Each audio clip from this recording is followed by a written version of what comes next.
Hey, hello everyone, Loaded Buggy here, back with another Call of Duty commentary. Got some team deathmatch on Village. Obviously, we're playing some Modern Warfare 3. Believe I'm going to be using the Type 95 in this match, actually. And coincidentally, I believe this is like one of the very first Modern Warfare 3 videos that I had seen from CNanners. It's like when the game first came out, it was a Moab video he did. I think it was just called like MW3 Moab Time or something like that. But I think it's the exact same match, or the exact same map, and the exact same gun that he was using in that video. So coincidentally, I thought it was an interesting connection, because it was like one of my first exposures to MW3. And anyway, that's completely irrelevant to the video at hand. I got a question from my buddy Colby.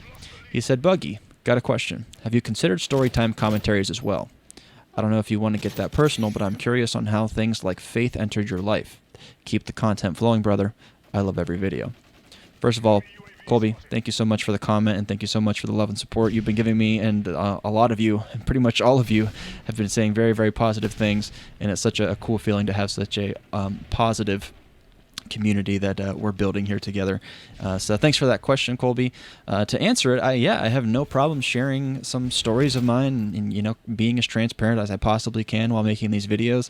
I'm not necessarily like the greatest storyteller, and sometimes not even the greatest communicator, but I think it's important to be able to share your story whether you're good at it or not, because it can help somebody who may need to hear it, or just entertain somebody if it's just a funny story.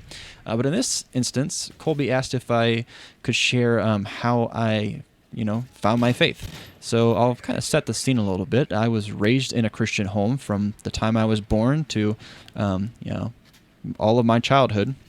My parents were both Christians, and we, did the stereotypical go to church on Sunday, and in our case, go to church on Wednesday for like kids' church. We would do the vacation Bible school type thing as well. And then as time progressed, like very early on in my life, my parents, especially my mother, was even more involved in the church. So sometimes I was there for additional days beyond the Wednesday, Sunday services.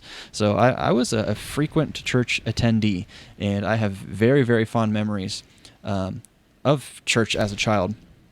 But it wasn't always hunky-dory, because as I kind of aged a bit and entered my early teenage years, I started to question a lot about my faith. And at one point, I was watching Hutch's 3-part commentary series he did on the topic of God, and he caught me questioning a lot of things. And I don't think that was necessarily his intention with that video, was to get already existing believers to question things. But as a young person, or like 13, 14 years old, had a very impressionable mind, and Hutch was a great influence of mine.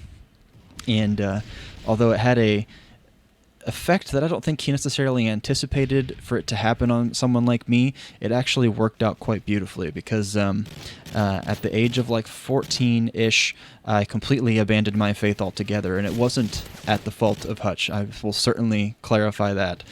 There was some things that happened in my church as well.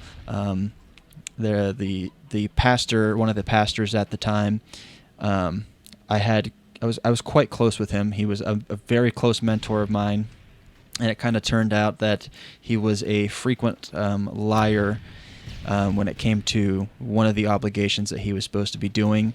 And long story short, without giving too much details on someone else's personal matters, it kind of left a really, really bad taste in my mouth, and a lot of collective things led to me abandoning my faith altogether. And that was not something that I anticipated doing, and because I grew up being in a Christian household my entire life. That's all I ever knew. But for whatever reason, I felt the strong urge to just abandon it altogether, and I did exactly that. I stopped going to church on Wednesdays, and the only exception after having this conversation with my parents was, I lived under their roof. So even though I didn't necessarily believe, Sunday was family day, and I was to go to church with them on Sunday. Whether I wanted to pay attention or not, I was to be present, and I agreed because I was a teenager. So they were very understanding. As heartbroken as they were very understanding as to kind of where my head was at, and they firmly believed that if they did their job right, I'd find my way back. So a couple of years pass, and I went through this very intense depressive spell, and looking back, I think it's entirely related to that period of my life when I was just absolutely questioning everything. And it became a very, very dark point in my life, and it just so happened to be whenever I abandoned my faith. Is that coincidence? I don't know. That's up to your interpretation. It doesn't seem like a coincidence to me. But from the ages of 14 and 16, I became just an absolute hermit. I did not leave my room. I just played video games all day. As much time as I had, I'd play video games all day, and I say as much time as I had, because I did have some school and that kind of thing that I still had to do, or other responsibilities. But any free time, my family and friends, they were not seeing me. It simply was not happening. I was playing video games. I would eat in my room. I would come out, grab my plate of food that my mom had made, take it back to my room, rinse and repeat, and I would do this for 2 years straight. And it was hard. I'm not gonna lie. And as many fond memories I have of like Call of Duty during this time, I also have very many negative memories of what I was going through at the time. And in the summer of whenever I turned, I think I was 16, I went back home to my home state of Pennsylvania and was visiting with one of my friends. And I happened to go to our old church. And just because they wanted to go, and so I went along, and for whatever reason, just returning to the homeland, if you will, kind of just had me raising my eyebrow. And maybe it was just the change of scenery that made me start to question things once again. And I started to consider redigesting my faith, if you will, because previously my faith was entirely based off of my parents' connection to Christianity, and it was just a childlike faith. It wasn't something that I had proactively seeked out myself. But whenever I was 16, after I had visited my hometown again, I decided to look into faith more proactively and kind of dive in for myself and get my own personal perspective and not just live off of feed off of my parents' faith. And I did exactly that. It took a few months, but as I started to look into it a bit more, and when I was looking, I'll be completely transparent. I wasn't looking for necessarily a end-all be-all answer, but that's funny enough. That's exactly what I found, because I was like, if you're real, Lord, help me to get out of this state that I'm in, this completely negative and depressive state. Help me to get out of it. And crazy enough, he absolutely answered my request.